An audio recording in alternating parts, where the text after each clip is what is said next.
ଥରେ ଗୋଟେ ସାପଟିଏ ରାସ୍ତାରେ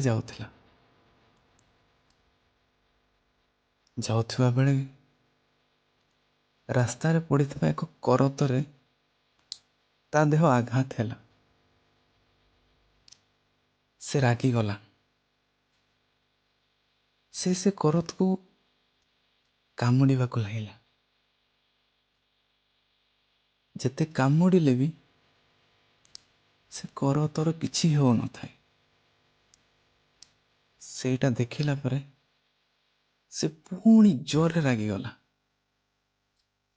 ଆଉ ସେ କରତକୁ ନିଜ ଦେହରେ ପୁରା ଗଡ଼େଇ ଦେଲା। ତାକୁ ଜୋରରେ ଜାକିବାକୁ ଚେଷ୍ଟା କଲା। ଯେତେ ଜୋରରେ ଜାକୁଥାଏ ତା ଦେହରୁ ରକ୍ତ ବାହାରୁଥାଏ। ସେ କ୍ଷତ ବିକ୍ଷତ ହେଇଯାଉଥାଏ। ଶେଷରେ ସେ ନିଜର ଜୀବନ ହରାଇଦେଲା। ଆମେ ବି ଆମ ଜୀବନରେ ଏମିତି ଯେତେବେଳେ ବି କିଏ ଆମ ରାସ୍ତାରେ କିମ୍ବା ଆମର ଗତିପଥକୁ ଅବରୋଧ କରିବା ପାଇଁ ଚେଷ୍ଟା କରେ, ଆମେ ବହୁତ ରାଗିଯାଉ, ଆମେ କ୍ରୋଧିତ ହେଇଯାଉ, ବହୁତ କିଛି କହିଦେଉ ରାଗରେ। ଆଉ ସେତେବେଳେ କିଏ ହାତ ବି ଉଠେଇ ଦିଏ। ଏ ପାଖରୁ ଆମେ ଗୋଟେ ଜିନିଷ ଶିଖିବା ଦରକାର ଯେ ଯେତେବେଳେ ଆପଣ କ୍ରୋଧିତ ଅଛନ୍ତି, ଆପଣ କିଛି ବି ସେମିତି କିଛି କରନ୍ତୁନି।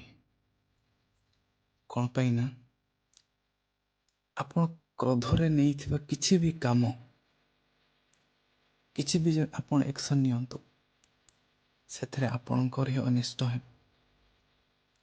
ସାମ୍ନା ବାଲା ଲୋକର ହୁଏତ କିଛି ହେବ ହିଁ ନାହିଁ। ତେଣୁ ଯେତେବେଳେ ବି ବାଧାବିଘ୍ନ ଆସୁଛି କିମ୍ବା ଆପଣଙ୍କୁ କ୍ରୋଧ ଲାଗୁଛି, ଟିକେ ରହିଯାଆନ୍ତୁ। ଯେତେବେଳେ ଆପଣ ଶାନ୍ତ ହେଇଯିବେ, ସେତେବେଳେ ଆପଣଙ୍କୁ ଆକ୍ସନ୍ ନେବା ପାଇଁ ପଡ଼ିବ।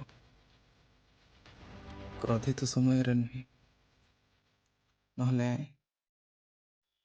ଅନିଷ୍ଟ ଆପଣଙ୍କର ହିଁ ହେବ।